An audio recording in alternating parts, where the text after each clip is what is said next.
தந்தை, மகன், தூய ஆவியாரின் பெயராலே ஆமென். முதல் வாசகம்.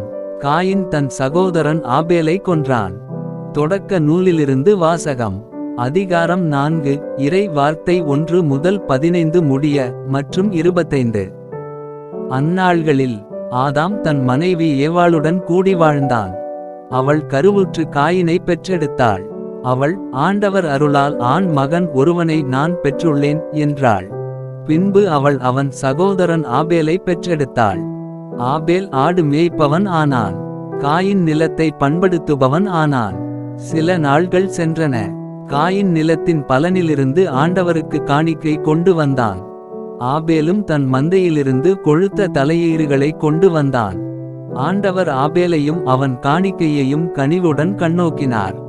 ஆனால் காயினையும் அவன் காணிக்கையையும் அவர் கனிவுடன் கண்ணோக்கவில்லை. ஆகவே காயின் கடுஞ் சினமுற்றான். அவன் முகம் வாடியது. ஆகவே ஆண்டவர் காயினிடம், நீ ஏன் சினமுற்றிருக்கிறாய்? உன் முகம் வாடியிருப்பது ஏன்? நீ நல்லது செய்தால் உயர்வடைவாய் அல்லவா?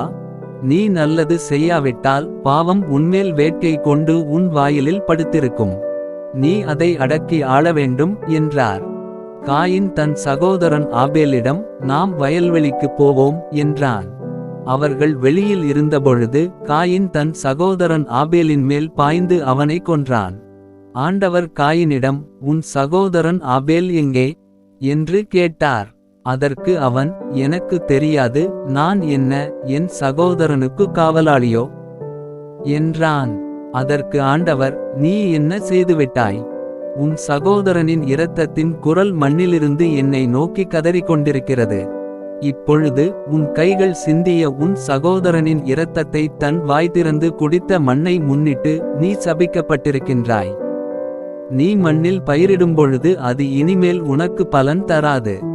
மண்ணுலகில் நீ நாடோடியாக அலைந்து திரிவாய் என்றார். காயின் ஆண்டவரிடம், எனக்கு கொடுக்கப்பட்ட தண்டனை என்னால் தாங்க முடியாததாக இருக்கின்றது. இன்று நீர் என்னை இம்மண்ணிலிருந்து துரத்தியிருக்கின்றீர். உமது முன்னிலையினின்று நான் மறைக்கப்பட்டுள்ளேன்.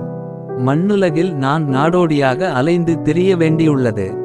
என்னை காண்கின்ற எவனும் என்னை கொல்வானே என்றான்.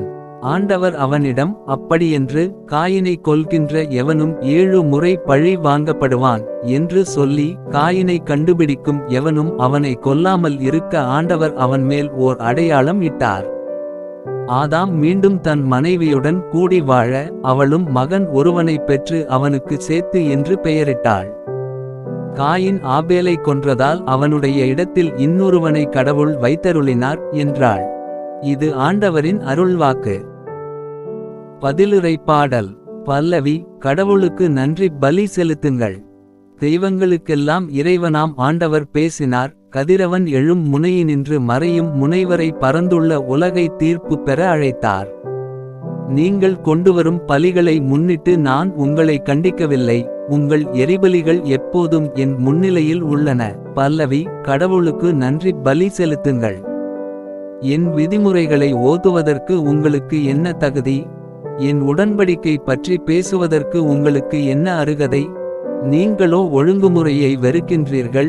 என் கட்டளைகளை தூக்கி எறிந்து விடுகின்றீர்கள். பல்லவி. கடவுளுக்கு நன்றி பலி செலுத்துங்கள். உங்கள் சகோதரரை பற்றி இழிவாக பேசுகின்றீர்கள். உங்கள் தாயின் மக்களை பற்றி அவதூறு பேசுகின்றீர்கள். இவ்வாறெல்லாம் நீங்கள் செய்தும் நான் மௌனமாய் இருந்தேன். நானும் உங்களைப் போன்றவர் என எண்ணிக்கொண்டீர்கள். ஆனால் இப்பொழுது உங்களை கண்டிக்கின்றேன். உங்கள் குற்றங்களை உங்கள் கண்முன் ஒவ்வொன்றாய் எடுத்துரைக்கின்றேன். பல்லவி. கடவுளுக்கு நன்றி பலி செலுத்துங்கள். நற்செய்திக்கு முன் வாழ்த்தொலி. அல்லேலுயா, அல்லேலுயா. ஆண்டவர் கூறுகிறார், வழியும் உண்மையும் வாழ்வும் நானே. என் வழியாய் அன்றி எவரும் தந்தையிடம் வருவதில்லை. அல்லேலுயா. நற்செய்தி வாசகம். இந்த தலைமுறையினர் அடையாளம் கேட்பதேன்?